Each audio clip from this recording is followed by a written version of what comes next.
Morning, Dave. That Blair's got our glasses.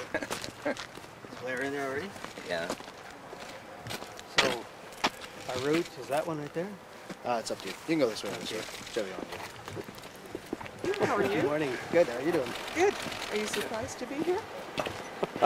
I'll say something when we're done here. Okay.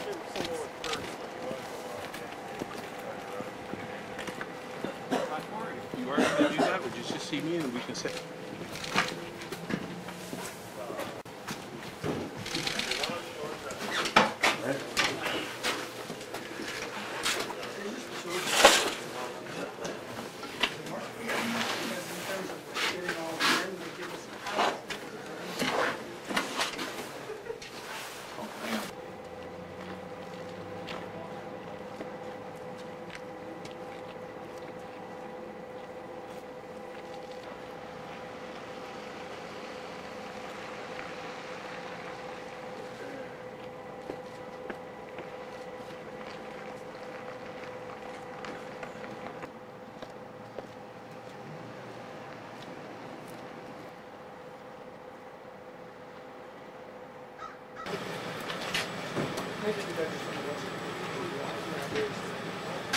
I'm no attorney, I'm just a Canadian, and I've taken the time last night to review the Charter of Rights and Freedoms twice, not once, twice, not only our basic Canadian rights, but our equality rights.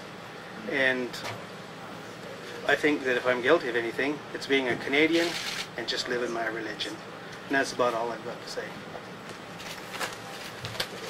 Well, yeah, there'll be a not guilty plea in due course. At this point, the court indicated today that there are problems in that the judges that live in the area don't feel comfortable hearing the case because they may have had involvement with some of the parties in the past.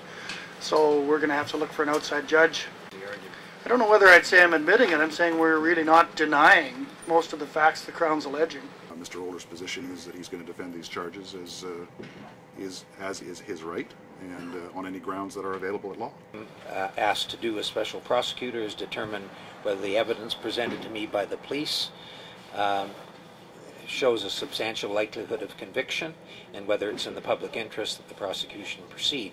As special prosecutor, I alone make that judgment without any input or influence from the government or the Ministry of the Attorney General.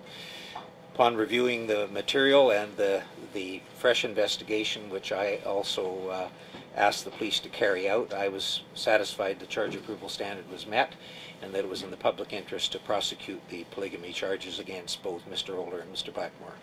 Because it's a children's issue. I'm not too concerned with what consenting adults do, but these young women have been brought across the border illegally for over 20 years. No one has done anything to stop it.